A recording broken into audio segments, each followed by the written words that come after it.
ہمیشہ کسی بھی واقعے کا کوئی نہ کوئی پس منظر ہوتا، یہ واقعہ کیوں رونما ہوتا؟ اس واقعہ معراج کا ایک پس منظر ہے، اس واقعہ معراج کا ایک پس منظر ہے۔ آقا علیہ الصلوۃ والسلام جب مکہ کی سرزمین پر تھے، مصائب اعلان نبوت کے بعد مصائب ہی مصائب تھے، پریشانی ہی پریشانی، تکالیف ہی تکالیف تھی۔ یہ نقطہ میں آپ کو سمجھانا چاہتا ہوں اور یہ سمجھنے والا وہ یہ کہ جب اعلان نبوت ہوا تو دو گروہ پیدا ہوئے، اس سے پہلے کوئی گروہ نہیں تھا، اس سے پہلے کوئی گروہ نہیں تھا، سارے حامی تھے، سارے حمایت میں تھے۔ یہی وہ اصل فکر ہے جو سمجھنے والی ہے۔ جو لوگ کہتے ہیں نا ہم تو سیدھے سادے سے ہیں، ہم تو نہ ادھر کے نہ ادھر کے، نہ ان کی بات کرتے نہ ان کی بات کرتے ہیں، ہمارا تو سیاست سے لینا دینا کوئی نہیں، ہم تو سیدھی سیدھی نماز پڑھتے ہیں اور سیدھا سیدھا درود پڑھتے ہیں اور سیدھے سیدھے معاملات کرتے ہیں، لہذا ہم ان سے بھی جب بات کرتے ہیں ان سے بھی بات کرتے ہیں، ان کو بھی راضی رکھتے ہیں ان کو بھی راضی رکھتے ہیں۔ ان کے لیے یہ بات فکر سمجھنے والی ہے۔ یہ بڑی اہم پس منظر میں بات ہے جو آج تک ہم سمجھ جائیں تو ہمارے مقدر قوم کے حالات بدل سکتے ہیں۔ جب تک اعلان نبوت نہیں ہوا تھا تو کفار کو حضور علیہ السلام کے ساتھ کوئی دشمنی نہیں تھی۔ اعلان نبوت جب تک نہیں ہوا تھا تو کوئی دشمنی نہیں تھی۔ حضور علیہ السلام گھر میں نماز پڑھے باہر پڑھے کوئی پریشانی نہیں تھی، نہ زکات دینے پر نہ لینے پر، نہ نماز پڑھنے پر نہ اللہ اللہ کرنے پر، نہ روزہ رکھنے پر، کسی بھی معاملے پر کوئی پریشانی کوئی تکلیف نہیں تھی، کوئی پریشانی نہیں۔ جب اعلان نبوت ہوا تو دو گروہ بن گئے۔ اعلان نبوت سے پہلے حضور کو صادق اور امین مانتے تھے، اپنے بھی اور پرائے بھی۔ جب اعلان نبوت ہوا تو دو گروہ بنے، ایک گروہ باطل اور ایک گروہ حق پر، ایک گروہ ساتھ دینے والا اور ایک گروہ مخالفت میں۔ جو مخالفت میں گروہ آیا اس کا سربراہ ابو لہب تھا، اور جو حمایت میں آیا اس کے سربراہ سیدنا صدیق اکبر رضی اللہ تعالیٰ عنہ تھے۔ سمپل بات، انہوں نے کوئی دلیل نہیں مانگی، بغیر دلیل کے حضور کو مان لیا، آمنا وصدقنا، کوئی دوسری رائے نہیں، جو آپ فرما رہے ہو درست۔ انہوں نے حجتیں کی، انہوں نے کہا کیسے مانے، آپ کو تو مانتے ہیں، خدا کو کیسے مانے، وہ کون ہے، کیا ہے، کیوں اور کیسے اور کہاں کے مسائل پیدا ہونے لگے۔ جب مسائل پیدا ہونے لگے تو فرمایا انہوں نے اس وقت حضور علیہ السلام کی مخالفت شروع کر دی۔ مخالفت کیوں شروع کی؟ مخالفت کیوں شروع کر دی؟ کیا مخالفت کی بنیاد 2.5% زکات تھی؟ کیا مخالفت کی بنیاد نماز پڑھنا تھی؟ کیا مخالفت کی بنیاد ایمانداری، تقوی، پرہیزگاری پر کوئی ضرر تھی؟ نہیں، ان میں سے کوئی بھی معاملات نہیں تھے۔ اختلاف کی بنیاد یہ نہیں تھی۔ اختلاف کی بنیاد کرپٹ سسٹم تھا، کرپٹ سسٹم تھا۔ وہ کرپٹ سسٹم کیا تھا؟ ابو لہب نے صاف اور ببانگے دوہل کھڑے ہو کر آقا علیہ السلام کی بارگاہ میں عرض کی، کیا ہم اپنے آباء و اجداد کا دین چھوڑ دیں جن کی اثر راہ سے پوجا کرتے آئے؟ کیا اب ہم ان یتیموں اور مسکینوں اور غلاموں کے ساتھ آپ کے ساتھ آ کر کے بیٹھے جو ہمارے غلام ہیں؟ کیا ہم آپ کے دین کو مانیں؟ ہم اثر راہ سے اقتدار میں ہیں، حکومتیں کرتے آ رہے ہیں، ہمارے پاس وڈیرا ازم ہے، ہمارے پاس جاگیر ہے، ہم خاندانوں کے اور قبیلوں کے سربراہی ہمارے پاس ہے، کیا ہم اس کو چھوڑ دیں اور آپ کو مان لیں، آپ کو قبیلے کا سربراہ مانیں؟ یہ وہ اصل بات تھی۔ آقا علیہ السلام نے فرمایا ہاں اس نظام کو ختم کرنا چاہتے ہیں، کرپٹ کرپٹ سسٹم کو ختم کرنا چاہتے ہیں جو امیر اور غریب کے درمیان تفریق پیدا کرتا ہے، جو امیر اور غریب کے درمیان تفریق پیدا کرتا ہے۔ وہ اقتدار چھیننا چاہتے ہیں جس اقتدار کے ذریعے امیر امیر تر ہوتا ہے اور غریب غریب تر ہوتا ہے، وہ اقتدار چھیننا چاہتے ہیں اور وہ چھین کر غربا کو دینا چاہتے ہیں۔ اسلام فقط نماز، روزہ، حج، زکوٰۃ، اعمال صالحہ کے لیے نہیں آیا۔ اسلام جو سسٹم مسجد کے اندر دیتا ہے وہی سسٹم اقتدار میں بھی دیتا ہے۔ اسلام کہتا ہے نماز مسجد کے اندر جتنی نماز پڑھنے کا ثواب ملتا ہے یہی حق بات اگر ایوان اقتدار میں کہیں تو اس کا اجر اور کہیں زیادہ ہوگا۔ یہ وہ فرسودہ جو سسٹم ہے جو نسل در نسل چل رہا ہے اس کو توڑنے کے لیے آئے۔ جب تک نمازیں پڑھتے رہے کوئی پرابلم نہیں تھی، جب تک اللہ اللہ کرتے رہے کوئی پرابلم نہیں تھی۔ میرے آقا علیہ الصلوۃ والسلام نے شعور دیا، جب شعور آ گیا تو قوم دو حصوں میں بٹ گئی، اور جو بٹ گئی اس وقت اختلاف شروع ہو گیا اور حق کا راستہ جدا ہو گیا اور باطل کا راستہ جدا ہو گیا۔ سورہ یوسف کو اٹھا کر کے دیکھیں تو رب کائنات نے دین الملک، اس دین کو اقتدار پر نافذ دین، اقتدار والا دین الملک کہا، ملک کا دین کہا۔ تو فرمایا اس وقت جب اختلاف شروع ہوگا تو اختلاف وہاں سے یہ شروع ہو گیا کہ ہم یہ کام نہیں کرنے دیں گے، ہم آپ کو یہ نبی نہیں مانتے۔ وہ پہلے والا نبی ٹھیک ہے، اگر آپ اپنی نبوت کا دعویٰ کرتے تو کرتے رہے، اپنے مذہب کی بات کرتے تو کرتے رہے، نمازیں پڑھے، روزے رکھے، ہمیں اس سے کوئی غرض نہیں۔ اور آج بھی جو صرف نمازیں پڑھتے ہیں اور کہتے ہیں ہم سیدھے سیدھے ہیں، ان کو اہل اقتدار سے کوئی خطرہ نہیں ہے۔ یہ فکر سمجھنے والی ہے۔ تاریخ بتاتی ہے کہ تبلیغی جماعت کے اجتماع میں ہندوستان کی سرزمین پر برٹش حکمران کا سربراہ آ کر کے دعا میں بیٹھنا سعادت سمجھتا تھا۔ تبلیغی جماعت کے اجتماع میں برٹش حکمران کا، جب ہند و پاک اکٹھے تھے تو برٹش حکمران کا سربراہ ان کے سالانہ اجتماع میں 3 دن آ کر دعا میں بیٹھنا سعادت سمجھتا تھا۔ حکمران سعادت سمجھتا تھا۔ کیوں؟ کہ بے ضرر لوگ سنتیں بتاتے، میٹھی میٹھی پیاری پیاری، گڑ پا کے پانی پلاتے ہیں، کوئی پریشانی نہیں۔ انہیں ڈر نہیں تھا اقتدار کو ان سے، لہذا وہ سعادت تھا۔ اور بھی اجتماعات ہوتے تھے نا، ان اجتماع میں وہ کیوں نہیں جاتے تھے؟ ان اجتماع میں اس لیے نہیں جاتے تھے کہ ان اجتماع میں قوم کو شعور ملتا تھا کہ یہ اہل حق ہے، یہ اہل باطل ہے۔ اسلام کا ترہ امتیاز یہ ہے۔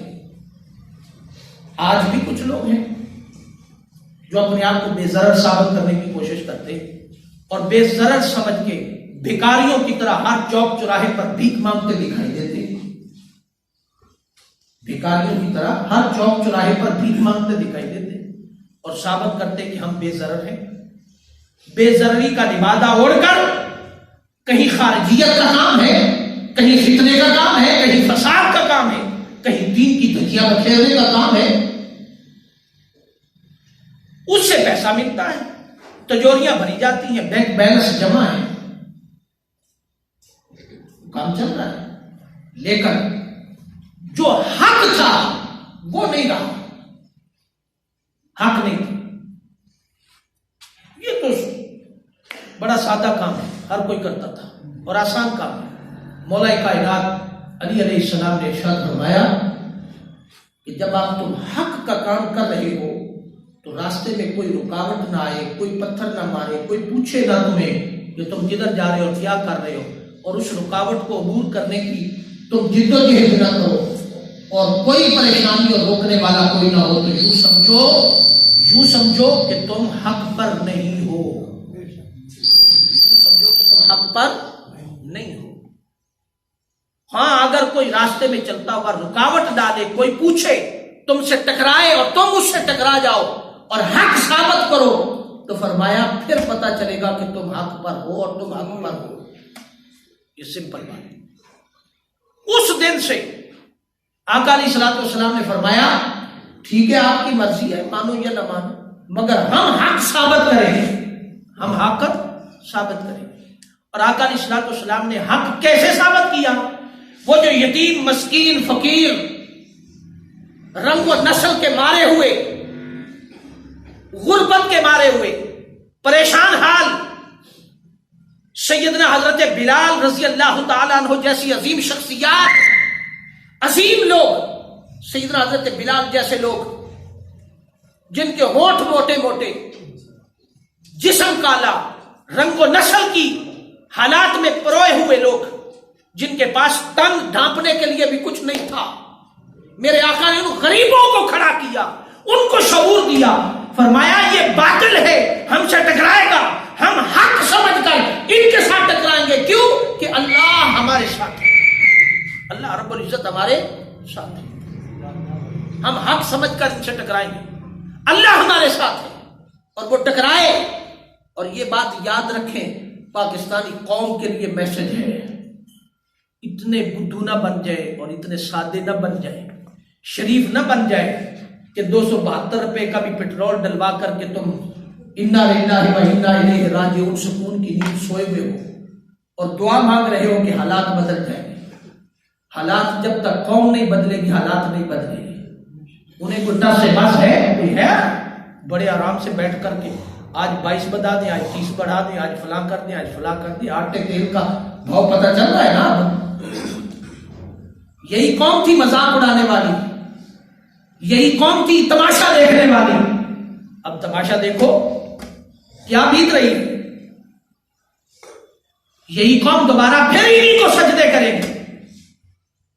میرے آقا علیہ الصلوۃ والسلام نے اعلان نبوت کے بعد قوم کو کیا بتایا تھا؟ کبھی واقعہ معراج کے پس منظر کو دیکھیں. نہ صرف واقعہ معراج کتابوں میں صرف کان پہ ہاتھ رکھ کر کے سروں سے بیان کرنے کا مقصود تو نہیں ہے.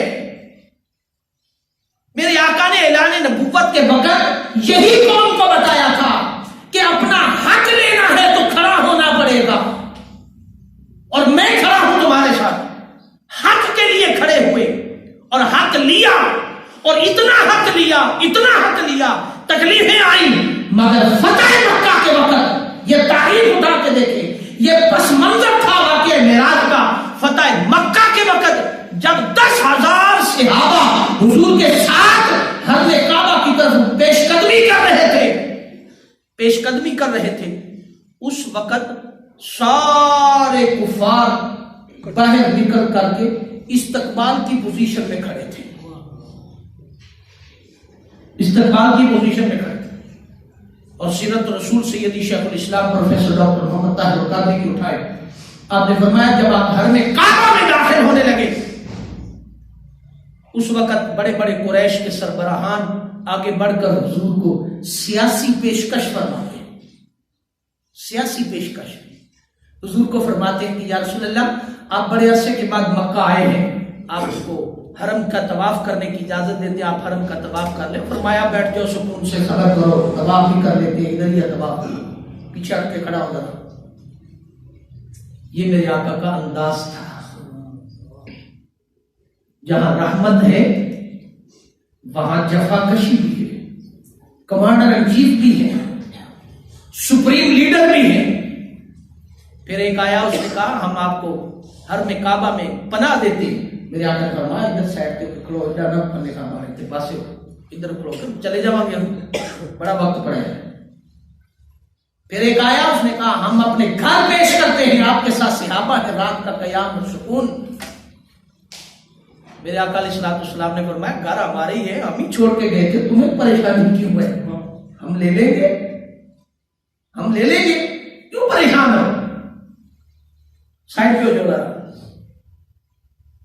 ساروں نے جب اپنی اپنی آفر پیش کر دی، تم فرماتے آئے میرے آقا کس لیے آئے تھے؟ غریبوں کو حق دلوانے کے لیے آئے تھے. اور یہی غریبوں کی تحریک چلی تھی اعلان نبوت کے وقت. کسی کو اگر نہ سمجھ ہو تو پڑھ لیں.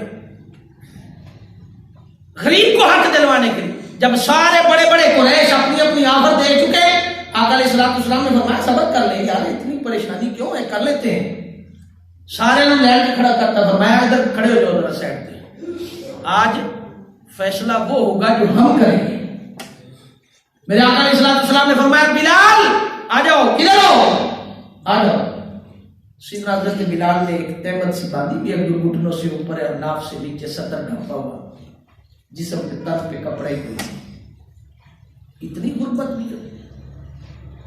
بلال آ جاؤ. سیدنا حضرت بلال فرمایا لبیک یا رسول اللہ صلی اللہ علیہ وسلم، کیا حکم؟ فرمایا بلال تیری خاطر تو آج سارا کچھ ہم نے کیا، تم پیچھے پیچھے کیوں؟ تیرے زخموں کا بدلہ نہیں لینا؟ تیرے جسموں پر جو استریاں چلائی ہیں انہوں نے، ان کا بدلہ نہیں لینا؟ فرمایا بلال آ جاؤ، اس کعبے کی چھت پر ذرا چڑھو اور چڑھ کر کے اللہ اکبر کی صدا دے، اللہ اکبر کی صدا دے. بلال نے فرمایا یا رسول اللہ جی. کعبے کی چھت پہ چڑھ گئے. تاریخ لکھتی ہے، سیرت الرسول اٹھائے سیدی شیخ الاسلام کی، اب میں جب کعبے کی چھت پر بلال چڑھے، وہ بلال جس کے جسموں پر استریاں پھیلی گئی تھی، وہ بلال جس کے ہاتھ پاؤں باندھ کر چابک مارے گئے تھے، وہ بلال جس کو کالا کلوٹا ہونے کا تانا دیا گیا تھا، وہ بلال جس کے موٹے موٹے ہونٹوں کا تانا دیا گیا تھا، وہ بلال جو ایک بلیک کلر کی عوام سے تعلق رکھتا تھا، جو غلام تھے. فرمایا بلال کعبے کی چھت پر چڑھ. سیرت رسول کے اندر آتا جب بلال کعبے کی چھت پر چڑھے، اس وقت قریش کے بڑے بڑے سربراہان نے منہ میں انگلیاں لے لی اور ڈوب مرے شرم سے، اور زمین کی طرف منہ کر کے کہتے زمین پھٹ جائے تو اس زمین کے اندر ترس جائے، ڈوب جائے، زمین کے اندر چلے جائیں. آج جتنی بے عزتی ہماری ہو رہی ہے خاندانوں کی اور ہماری سربراہی کی اور ہماری قبائلی اور وڈیرائزم کی، آج تک نہیں ہوئی. کیوں کہ اس محمد نے ان غلاموں کو ہمارے سروں پر کھڑا کر دیا صلی اللہ علیہ وسلم. کبھی آپ نے تصور کیا کسی جگیردار سرمایہ دار کے سامنے کسی مزیرے کو سامنے کھڑا کر دے تو ڈوب مرتا؟ اس کے لیے اتنا ہی کافی ہے کہ کوئی مزیرہ اٹھ کے کھڑا ہو جائے. تو ہمیں تو شعور دیا گیا ہے، ہمیں تو فکر دی گئی ہے، اور یہی فکر تھی جو حضور سیدی شیخ الاسلام نے فرمائی کہ ان وڈیروں کے سامنے وہ منجی پر بیٹھے تو منجوں پر بیٹھو اور انہیں بتاؤ کہ تمہاری نالائکی اور تمہاری وڈیرائزم کی وقت اتنی ہی ہے کہ آج ہم جنہیں تم غلام سمجھتے تو ہم تمہارے سامنے بیٹھے ہیں. یہ مر جانے کا مقام ہے. اور وڈیرائزم کی اکڑ بڑی ہوتی ہے، اس کے لیے کوئی غلام اٹھ کے صرف اتنا ہی کہتے نا کہ وڈیرا تو مر جاتا ہے. میں نے سنا ہے تاریخ میں، مجھے نہیں معلوم لیکن میں نے تاریخ میں کہیں پڑھا بھی ہے اور بڑی پرانی باتیں یاد نہیں ہے. کہتے ہیں نواب اکبر خان بگٹی جب کالا باغ آیا تھا نواب آف کالا باغ کو ملنے، تو نواب آف کالا باغ کا جو گیٹ تھا اس کی وہ جو اوپر والی چوکاٹ تھی وہ تھوڑی نیچے تھی، اس کا قد لمبا تھا، تو گزرنے کے لیے اسے جھکنا پڑا. تو نواب اکبر خان بگٹی وہاں نہیں جھکا، پیچھے چلا گیا. اس نے کہا میری بے عزتی ہے، میری حتک ہے کہ میں جھک کر دروازے سے گزروں.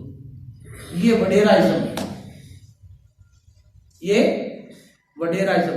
میرے آقا نے سارے سرداروں نے جھکا کے اسی دروازے سے گزارا. چلو اتوں لگو سارے. کس غلام کو؟ جو سیدنا حضرت بلال ان کے گھروں میں کام کرتے تھے، مزدوری کرتے تھے، اس بلال کو کعبے کی چھت پہ کھڑا کر کے فرمایا اذان دے، آج مسلمانوں کی حکومت ہے. سارے انگلیوں اور تاریخ لکھتی ہے وہ پریشان تھے کہ زمین پھٹے اور دس جائے اس کے اندر. ہماری اتنی بے عزتی پوری تاریخ میں کبھی نہیں ہوئی جتنی آج مسلمانوں نے کرتے ہیں. یہی وہ مقام تھا، یہی وہ سوچ تھی، اور یہی سوچ واقعہ معراج کے پس منظر میں اعلان نبوت کے وقت تھی، اور یہی سوچ آج ہم آپ کو دے رہے ہیں. ہم کون سا جرم کر رہے ہیں؟ ہم یہی کہہ رہے ہیں کہ صرف اتنا تو پوچھ لو ان سے، سجنا 5 سال رات کتنے گزاری؟ 5 سال کتنے رہے ہو؟ اتنا تو پوچھ لیں، اتنا تو کھڑے ہو کے جرأت پیدا کر لیں نمازیوں، حاجیوں، قرآن کی تلاوت کرنے والے، عشاقان رسول، عشاقان اہل بیت، عشاقان صحابہ، اتنی تو بات پوچھ لیں، نمازیں قبول نہیں کروانی، کیا روزے قبول نہیں کروانے، کیا اللہ کی بارگاہ میں نہیں پیش ہونا؟ اتنا تو پوچھ لیں، ساری زندگی سر جھکا کے کھڑے رہو گے تو تمہیں کوئی عزت نہیں دے گا۔ یہ واقعہ معراج کا اعلان نبوت کے وقت کا پیغام ہے۔